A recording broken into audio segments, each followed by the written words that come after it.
الصحابة المختار في القدم والآل والصحب ثم التابعين لهم أهل التقى والنقى والحلم والكرم أما بعد فأعوذ بالله من الشيطان الرجيم ببركة بسم الله الرحمن الرحيم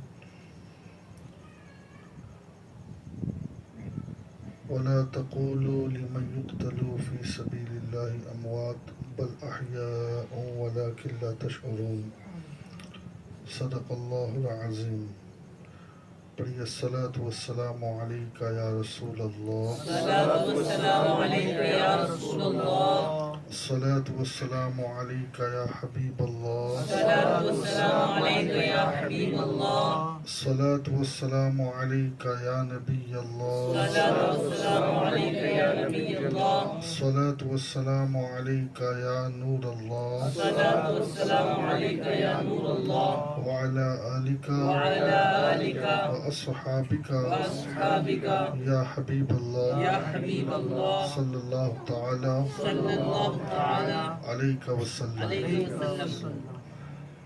آج ہم جن کا عرس سراپا قدس منانے کے لیے جمع ہوئے ہیں وہ ذات صحابی رسول معزن رسول محب رسول و محب آل رسول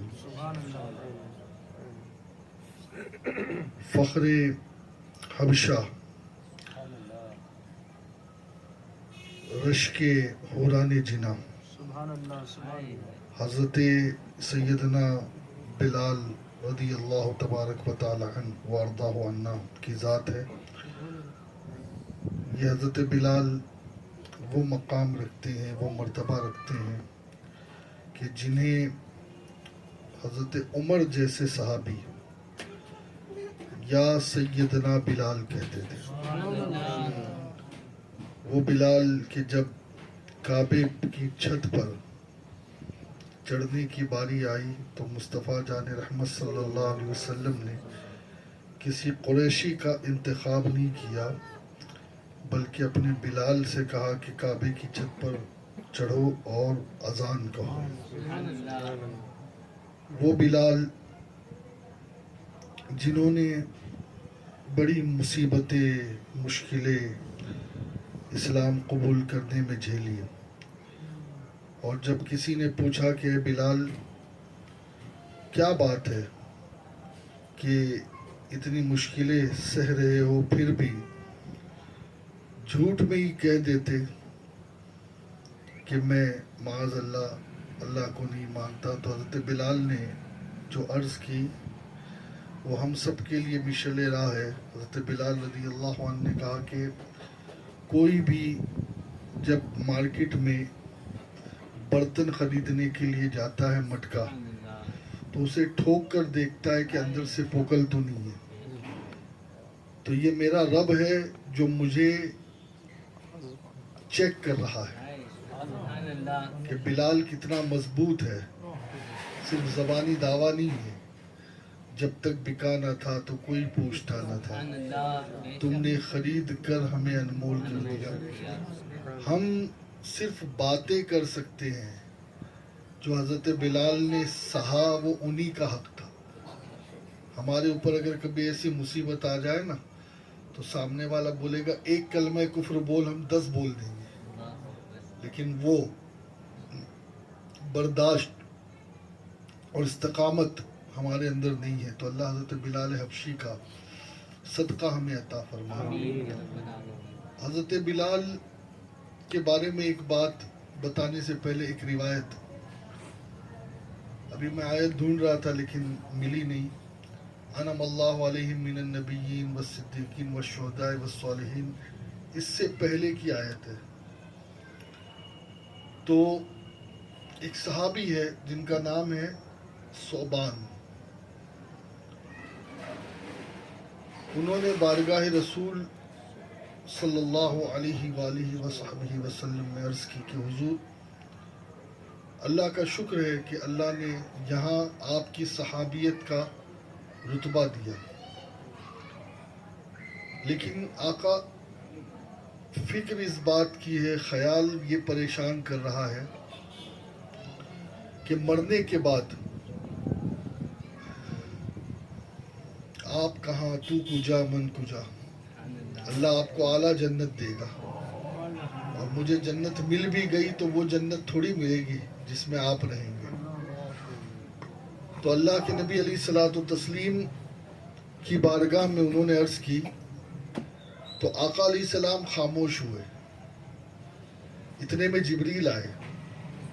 جبریل علیہ السلام نے بارگاہ رسول صلی اللہ علیہ وسلم میں ایک مژدہ سنایا، اور وہ مژدہ کیا سنایا کہ ایسا نہیں ہے کہ جس جنت میں نبی ہوں گے اس جنت میں کوئی غیر نبی نہیں جا سکتا، ایسا نہیں ہے۔ دیکھیے آج ہماری اور صحابہ کی فکر میں جو بنیادی فرق بظاہر نظر آتا ہے نا، ہماری جتنی پلاننگ ہے سب اس دنیا کی ہے، اس دنیا کی ہماری فکر بھی نہیں ہے، سوچ بھی نہیں ہے۔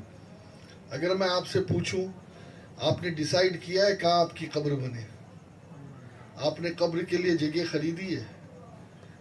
میں تو ابھی ایک دعوت اور دیتا جا رہا ہوں ہر طرف کہ بھائی جیسے دنیا میں اپنے پلاٹ خریدتے ہو نا کہ آپ کی جگہ کوئی اور نہیں گھسے، تو ایسے ہی اپنے لیے پرماننٹ قبر خرید کے مرو تاکہ آپ کے کنکال نہیں نکالے جائے، وہ وہیں رہے۔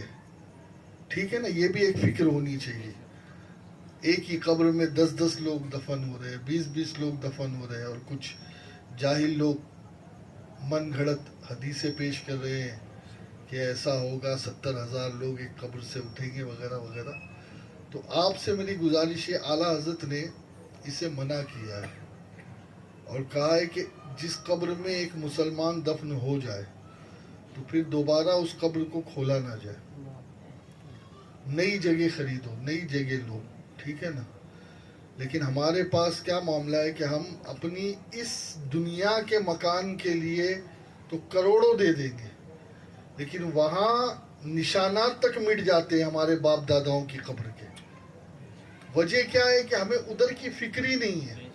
ہم نے جو کچھ سمجھا ہے اس دنیا کو، اس زندگی کو، اس بزنس کو، اس کاروبار کو، اس لین دین کو، اس ملاقات کو، اس گھر کو ہم نے دائمی سمجھ لیا ہے۔ اللہ ہمیں سمجھ دے اور آخرت کی فکر دے۔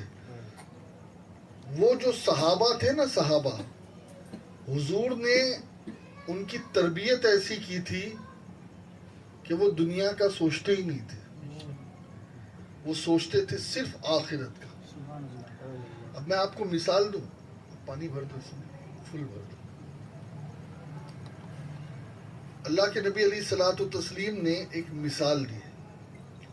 اب مثال پر غور کرنا آپ، ہے نا، میں پریکٹیکل فل بھرو فل۔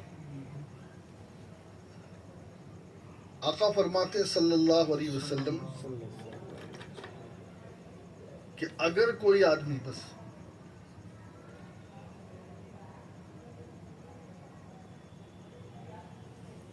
پانی میں انگلی ڈبائے اور نکالے تو کتنا پانی اس کی انگلی پہ لگا ہے نا؟ آقا فرماتے یہ جو پانی اس کی انگلی سے لگا ہے یہ دنیا ہے، اور یہ پانی جس میں اس نے انگلی ڈالی یہ سمندر ہے جس کی کوئی حد نہیں، اور وہ آخرت ہے۔ یعنی آخرت کے مقابلے میں دنیا یہ ہے، سمجھ رہے ہو، یہ دنیا ہے، اور اس کے پیچھے ہم سب مر رہے ہیں، اسی کو سب کچھ سمجھ لیا ہے، یہی سب کچھ ہے، یہی ہماری زندگی ہے۔ لڑ رہے ہیں، کاٹ رہے ہیں ایک دوسرے کو، ڈر رہے ہیں۔ دوستو حضور نے بتا دیا یہ ہے، اور آخرت وہ سمندر ہے جس کی کوئی اینڈ نہیں۔ تو صحابہ کے اندر یہ فکر تھی، وہ جو بھی کرتے تھے نا وہ دنیا کو سامنے نہیں رکھتے تھے، وہ آخرت کو سامنے رکھ کر کرتے تھے۔ اسی لیے تو گناہ ہو جاتا نا تو ہم تو چھپاتے ہیں، وہ حضور کے سامنے آ جاتے۔ یہ تو حضور پاک کیجیے، پاک کیجیے۔ ان کو پتہ ہے یہ دنیا کچھ بھی نہیں ہے، اور دنیا کی سزا بھی کچھ نہیں ہے۔ آخرت کی سزا کے سامنے. تو یہ جو حضرت صوبان تھے نا، یہ بھی بڑے آخرت کی فکر کرنے والے. اور پھر حضور کا صحابی آقا فرماتے جس نے مجھے دیکھا یا میرے دیکھنے والے کو دیکھا وہ جہنم میں نہیں جائے گا.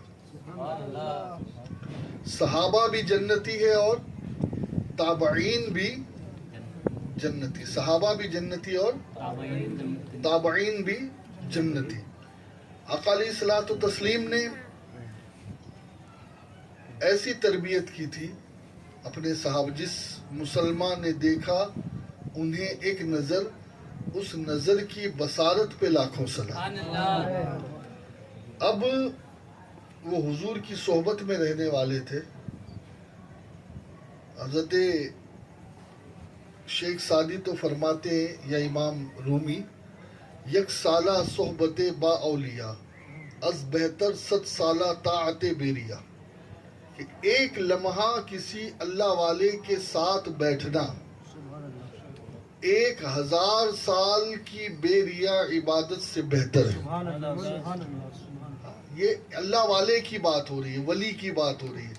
اب جس نے نبی کے ساتھ وقت گزارا کتنے لکی ہوں گے، کتنے خوش قسمت ہوں گے وہ جنہوں نے حضور کی محفل کا فیض حاصل کیا، حضور علیہ السلام کی صحبت اٹھائی.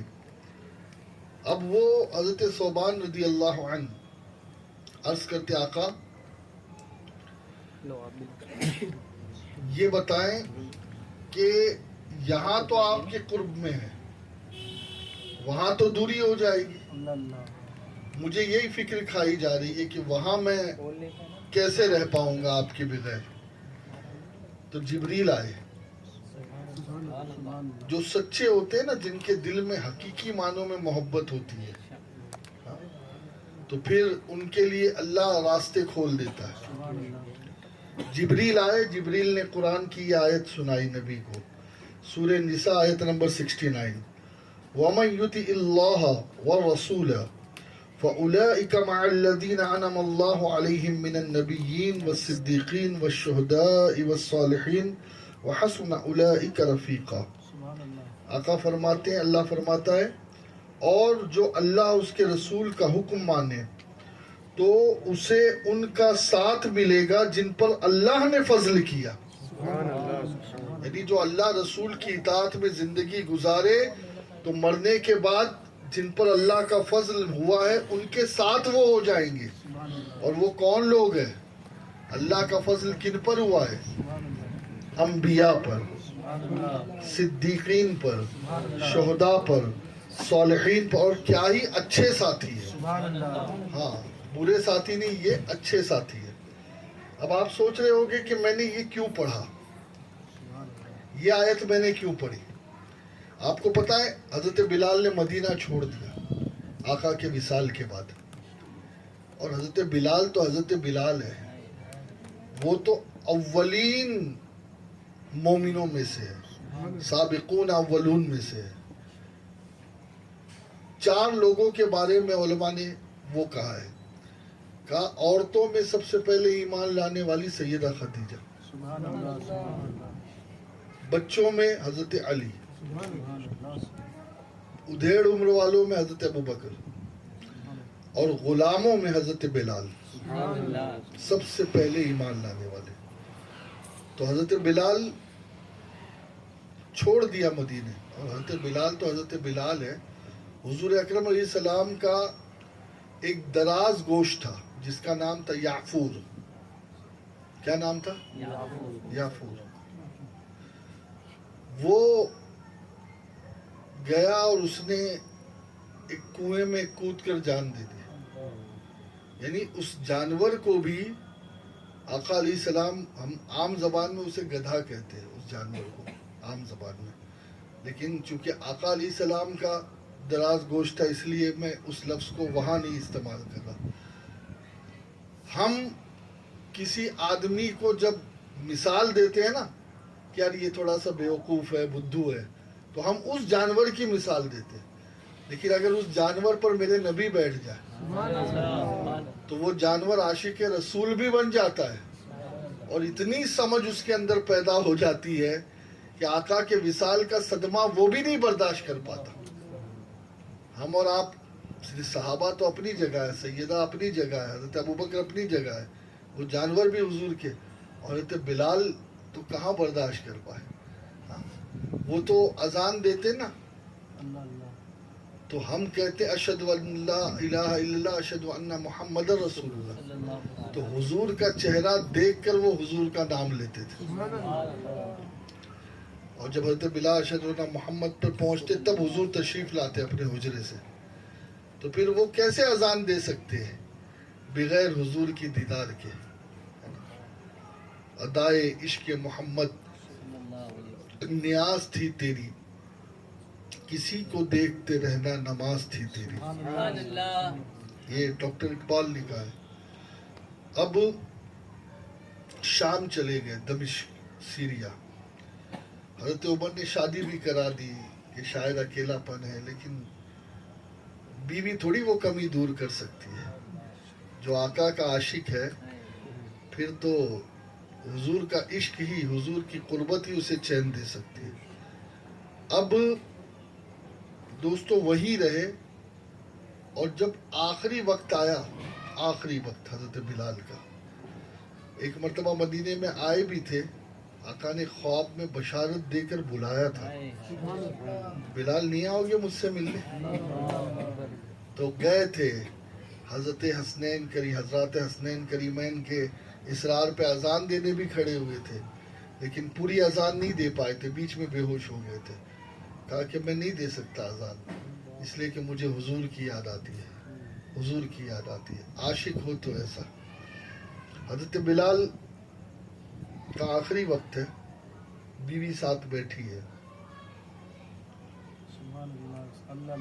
بیوی رو رہی ہے، ہائے کیسا وقت ہے، کیسا وقت ہے کہ اب جدائی ہونے والی ہے، اور حضرت بلال مسکرا رہے ہیں، سبحان اللہ۔ چہرے پہ ہنسی ہے، خوشی ہے۔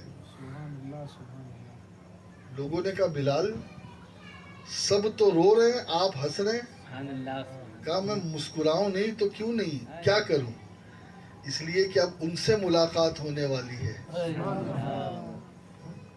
جن کی محبت دل میں ہے۔ اب میں ابو بکر سے ملنے والا ہوں، اب میں عمر سے ملنے والا ہوں، عثمان سے ملنے والا ہوں، صحابہ سے ملنے والا ہوں، ہے یا نہیں؟ تو دوستو حضرت عمر رضی اللہ تعالیٰ عنہ، حضرت عثمان، حضرت ابو بکر، حضرت بلال، یہ سارے صحابہ نجوم رہنما ہے، اللہ ان سے محبت ہمیں عطا فرمائے اور ان کا ادب کرنے کی ہمیں توفیق دے، اور اللہ ہمیں بھی عشق نبی میں، عشق شہر نبی میں تڑپنے کی توفیق عطا فرمائے۔ صلی اللہ علیہ